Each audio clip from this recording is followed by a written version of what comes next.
Hey everyone, it's Patch 3.20 for Necropolis, and today we're going to talk about another farming strategy that, in my opinion, is probably one of the best farming strategies I've done for this current season. Today we're going to be talking about Scarab Farming. This is going to be a strategy that's going to revolve around us farming boxes with the new Monstrous Treasure Scarab, which is going to take every single monster within a map and turn it into a Strongbox. And because of the new Syndicate Allflame, which allows us to add Syndicate monsters and drop Scarabs into the boxes, we're going to be able to get ourselves a very large amount of Scarabs per map, typically making us walk out of every map with somewhere around 2 to 3 inventories worth of Scarabs. The beautiful thing about this strategy is that because you're getting so many Scarabs, you pretty much self-sustain every single thing you need for the setup other than one specific Scarab and a specific Allflame, which are pretty easy to buy in big bulk, meaning it's very simple to just get yourself a bunch of supplies for a strategy and then just be able to sit there and do this for a day or two if you choose to do so. The final thing to mention here is that this is a pretty Magic Find friendly strategy, as we are going to specifically be getting drops that drop from monsters, meaning you can use quantity to get even more money out of the strategy. So if you want to include even a little bit of Magic Find into your build, or if you are a full-on Magic Finder, you should expect to make a little bit more money than what is advertised in this video. Before we go any further, I do want to make a disclaimer here that you're going to most likely want to get yourself a little bit of a tankier build rather than a faster build for this strategy, as we don't really care about speed too much because these maps are going to be somewhere around 7 to 8 minute maps each, and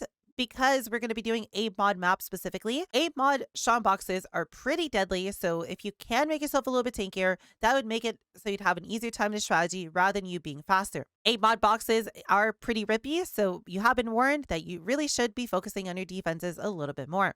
So the first thing to talk about is going to be the Atlas Tree for this. Now, it's going to be pretty simplistic because there really isn't much we want for this strategy. We're just going to pick up all the Strongbox nodes on the tree, and then we're going to pick up all the Scarab nodes to do something for us. The final few points are just going to go in some nice to haves. They're going to make our strategy even better, but the majority of this tree is just Strongboxes and Scarab specifically. For the Strongbox nodes, it's going to be very important that we pick up all for the small increased chance for a pack of monsters nodes, as we really care about having additional packs of monsters from each of the Strongboxes, as that's where the majority of loot is going to come from. We're then going to want to get ourselves tamper-proof, so they're always corrupted and rare to get more out of the boxes themselves, and secret compartments to get more chance to open them again. We're going to have about a 30% chance to open every box again, and well, if we have 30 boxes in our maps, that on average means we get 10 additional strong boxes for free. And then finally, we're going to get ourselves backup cash, concealed logistics, and vault of mysteries to get more duplicated drops out of our boxes, and at the same time, with a specific Scarab setup, get substantially more loot in general. To accompany this, as I mentioned, we're going to take up all the Scarab nodes that matter. So remarkable relics for less common variety of Scarabs. We're going to get amplified artifacts, so we get more Scarabs from rare monsters, which we're going to see quite a lot of in these boxes. And we're going to get ourselves significant troves for increased chance from unique monsters, which we're going to see a lot of Rogue Exiles every time we open these boxes, as Rogue Exiles is a very common mod on Strongboxes. Finally, we're going to get ourselves Skittering Swarms for even more Scarabs. And then we're going to block a bunch of mechanics in our maps, because this also blocks the ability for those Scarabs to drop. So if we block Abyss,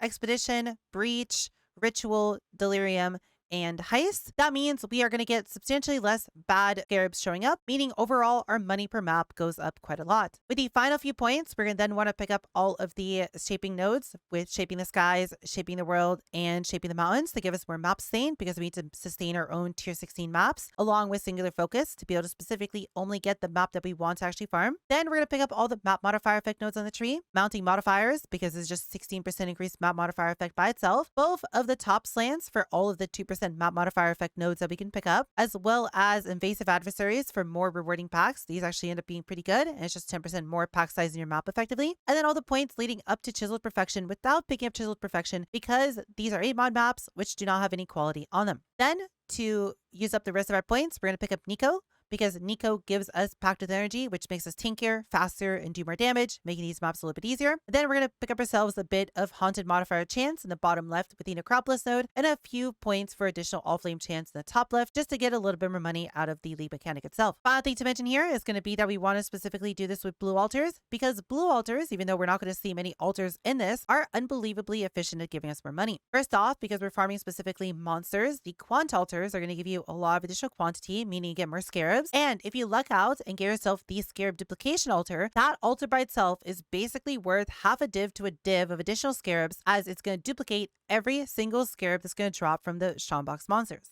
Now that we've gotten the Atlas out of the way, let's talk about the setup for the strategy. For Scarabs, we're going to be using 4 very specific Scarabs. We're going to want to use a Scarab of Corruption, which is going to make it so every single map is going to drop as a corrupted 8-mod map. This means you don't need to buy 8-mod maps from other people, and because 8-mod maps have substantially more pack size on them, they're going to give us a substantial higher amount of loot per map. And then we're going to want to pair this up with a Concealment Scarab, which is going to make it so every single monster within your map is instead concealed in a Strongbox, meaning that every single map you're going to walk into is basically going to have 30 to 40 Strongboxes inside of it. This is also affected by pack size, meaning that, well, since we're doing 8-mod maps, we're going to have a lot more pack size, meaning we're going to get a lot more Strongboxes overall. You're then going to want to pair this up with an Ambush Scarab of Hidden Compartments, which is going to give you a 15% chance to open your Strongboxes again. And when this is paired up with all the chance of the tree, this means you basically have a 30% chance for every Strongbox to be open again, meaning you get 30% more Strongboxes within your map. And for the final Scarab slot, we're just going to be using a normal Ambush Scarab for 5 initial boxes, just because there's nothing else that's better to use. Now, what I need to mention here about these Scarabs is that once you have enough 8-mod maps to be able to self-sustain yourself for a while, you actually want to drop the Corrupted Scarab and instead run a Ambush Scarab of Discernment for a while until you need to collect more 8-mod maps. You're going to very easily put yourself in a situation where you're going to have 100, 200, 300 of these 8-mod maps lying around. And once you do have that big of a bulk, there's straight up no reason for you to keep collecting them, but instead you could just use the Discernment Scarab. This Scarab is going to add somewhere around 20 to 30% additional money per hour to your strategy when accounting for the flipping between Corruption Scarab and Discernment. I highly recommend for you to do that. All the money that's going to be talked about in this strategy is going to be without me flipping between the two of them and me just using the Corrupted Scarab the whole time, but you can make a little bit more money if you do also include this in your strategy. Now, one thing to mention here before we go any further is that you can do the strategy in tier 17 maps as well. If you were to do this in tier 17 maps, you would be making around 30% more money than you are doing this in tier 16 maps, and because you do not need to collect any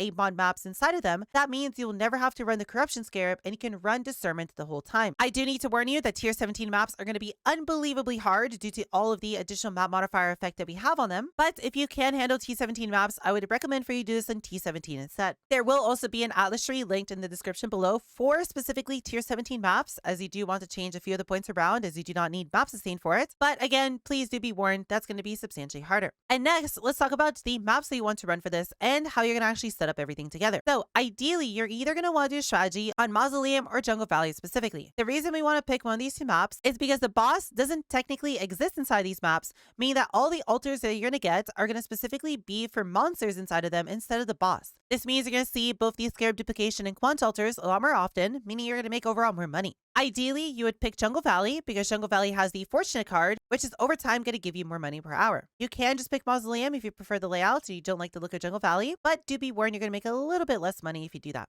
Now, when you start this off, you're most likely not going to have any 8-mod maps lying around. This means for your first few maps, you'll just have to get yourself any random Mausoleum or Jungle Valley and just send it as it is. And as long as you make sure you have singular focused and all of your favorited slots set to whichever map you want to run for the strategy, you'll very quickly end up getting yourself 3, 4, 5 8-mod maps in even just a single run of the strategy, which will then allow you to pretty much do 8-mod maps forever after that point. What I need to mention about 8-mod maps is that they are kind of annoying because they always just roll with 8 mods, meaning they're going to have a lot of bad modifiers on them, and where you're going to have to do is specifically regex them to filter out all the mods that you can't do. In the description below, there'll be a link to PoE.re, which is where you can make yourself a regex for whatever build you're playing, and all you're going to have to do once you set up a regex with the mods that you don't want to see is simply copy and then go over to wherever your 8-mod Jungle Valleys or your Mausoleums are being stored, paste it in there, and then every single map that actually shows through this are maps that you can do. In this case, this map right here is one that passes my regex, meaning it has no bad mods on it, while these two maps down here, for example, are not able to pass my regex, meaning there's something bad on them. It's going to make it very easy for you to filter through your 8-mod maps to see exactly which ones you can and can't do. And I'd highly recommend to set up a regex for yourself to make this a little bit easier to do, as a lot of these maps are just bricks.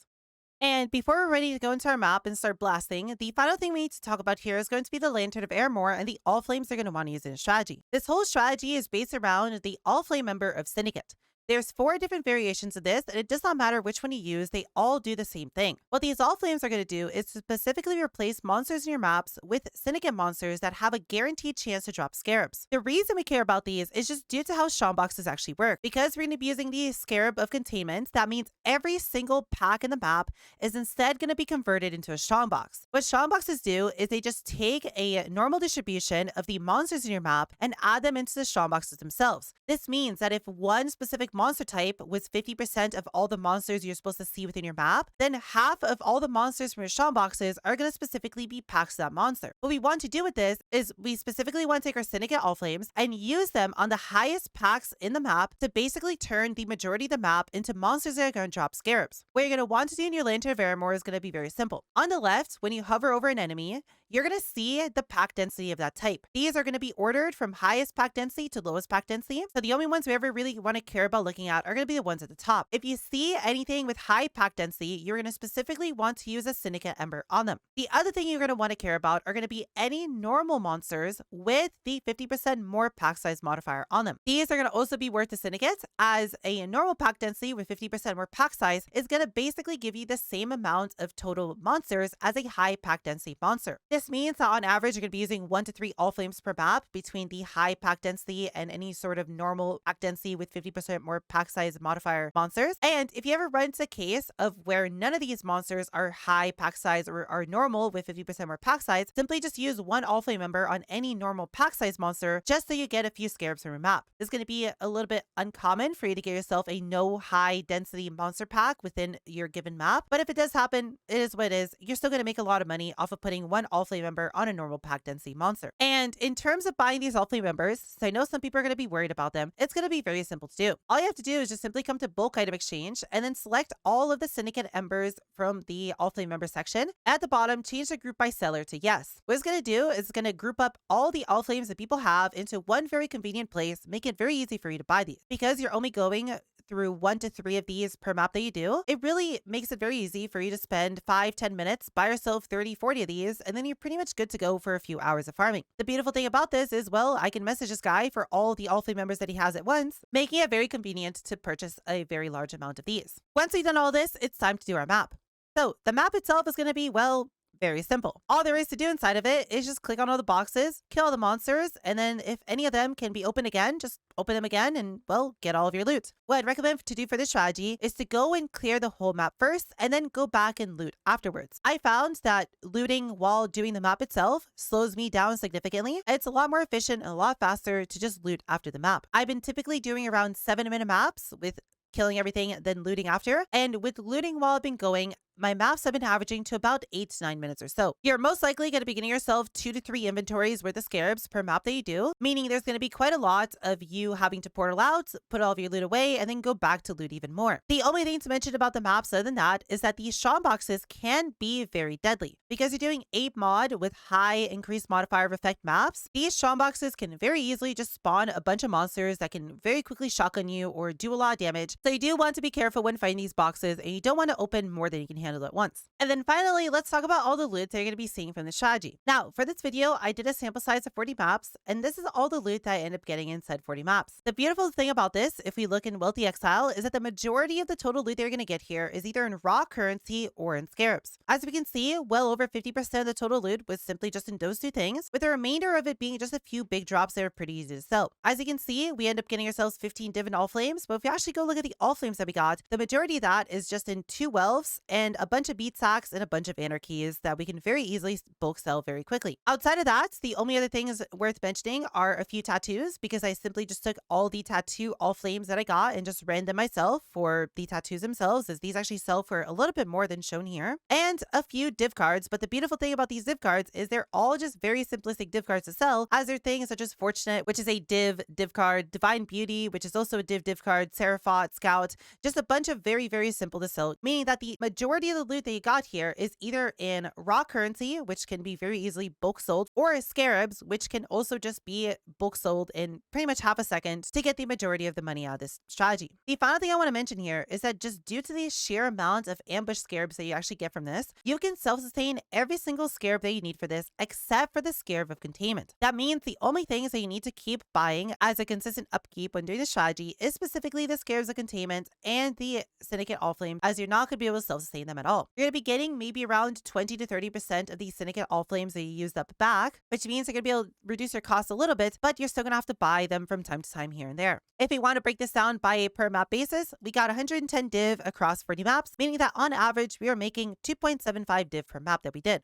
If we want to look at the total cost for doing the strategy, the majority of it is going to be in the Amber Scarab of Containment, which is about 62 chaos currently, and in the Syndicate Allflame, which is around 30c. If we want to add in both of those together, that's 90 chaos per map, plus an additional 20 chaos or so for all the other scarabs, and the 7 chaos that it costs for us to put the ambush on our map device. That means in total, we're spending about 110 chaos per map. Or if we want to look at this in a div rate, that is currently around 0.73 div per map. That means in total, we're making, give or take, around 2 divines per map that we do. And if we want to look at this on a 7-minute per map basis, which was my average for doing this strategy, that means we're doing 8.5 maps per hour. Or if we were to multiply this by the 2 div that we're making per map, that means we're making about 17 div an hour when accounting for all the costs in this strategy. Now, again, this was all done with the Corruption Scarab on the whole time. And as I mentioned earlier in the video, you can use the Discernment Scarab whenever you have enough maps. And in my case, I had an additional 148 jungle valleys lying around, so I could have very easily swapped over to the Amber Scarab of Discernment. And with using this, you would have made around 20 to 30% more money per hour, a big portion of that being in the 8 mod maps.